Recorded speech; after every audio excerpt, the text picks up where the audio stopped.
Close your eyes for a moment. And think of a number between 1 and 10. Got it? Now ask yourself, why that number? Why not the one next to it? You think you chose it because you liked it, or because it felt right. But what if that number was written in the chemistry of your brain before you even woke up this morning? We live our lives under a beautiful, comforting spell. We believe we are the captains of our souls, the masters of our fate.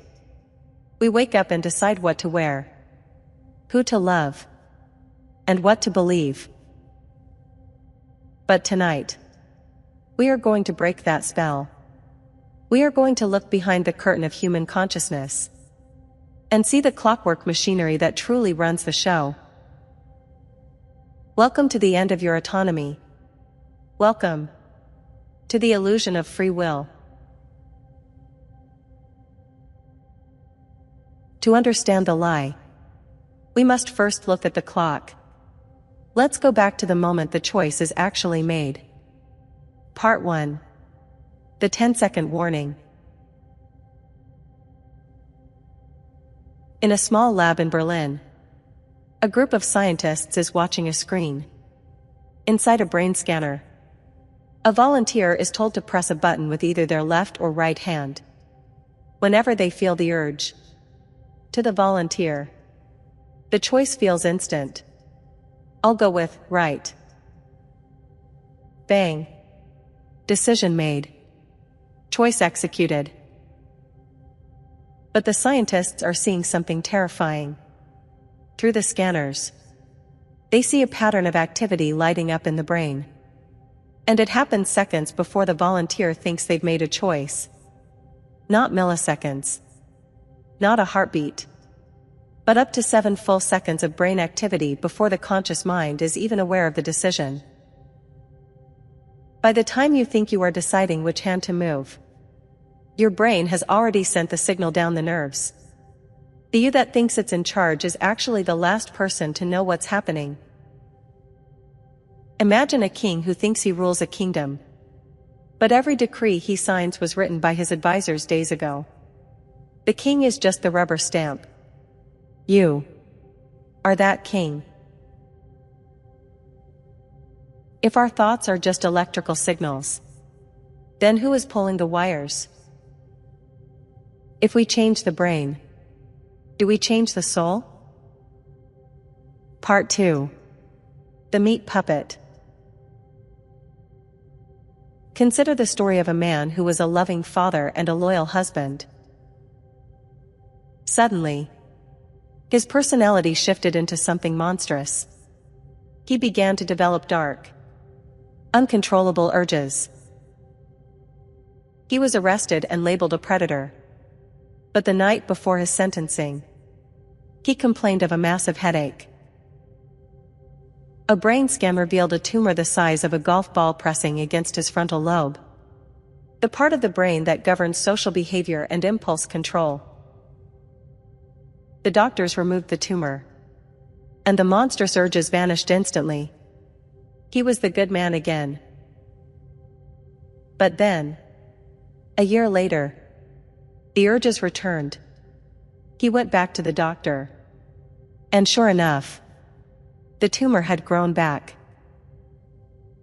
If a piece of tissue can dictate whether you are a saint or a monster, where does free will live? If your chemicals are off, your soul shifts.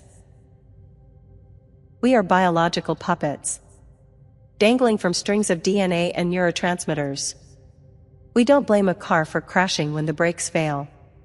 So why do we blame a human for crashing when their biology fails?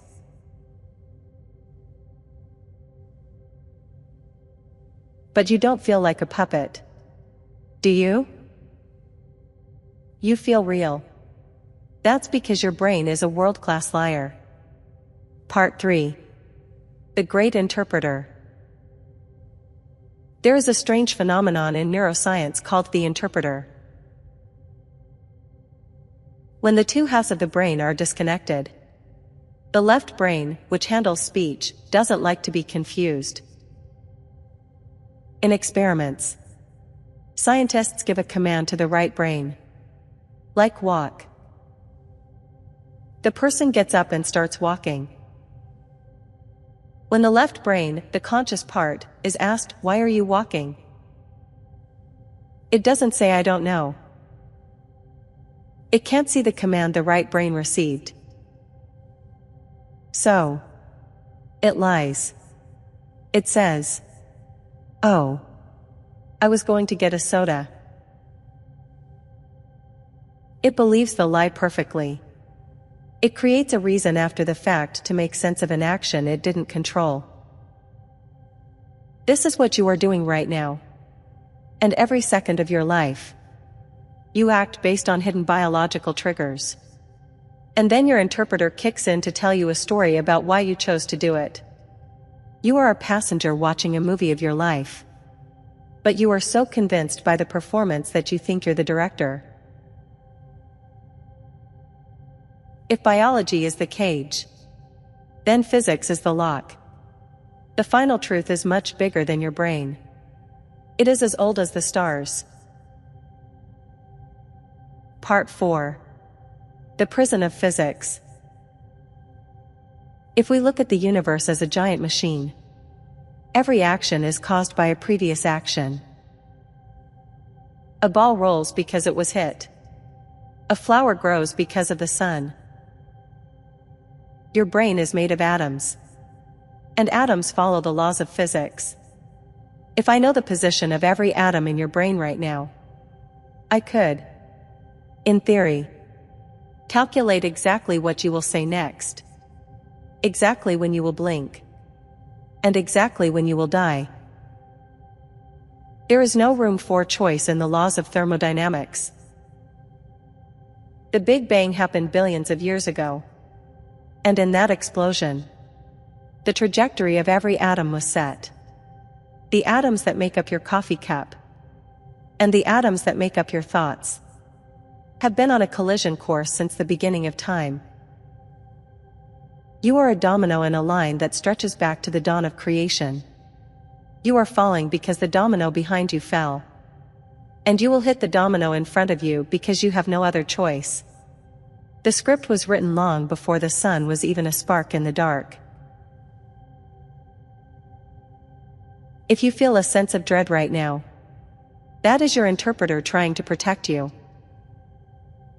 It is terrifying to realize that we are just biological machines, rolling down a track we didn't build, toward a destination we didn't choose. But perhaps there is a strange freedom in this truth. If there is no free will, then there is no room for hatred. There is no room for pride. There is only compassion. For a world full of puppets trying their best to play their parts. As you finish this video, you might think you're choosing to hit the like button, or choosing to leave a comment. But we both know the truth now, don't we? You were always going to do it. Thank you for watching. Or rather, thank you for being here while the universe played this moment out through you. Sleep well, if the clockwork allows it.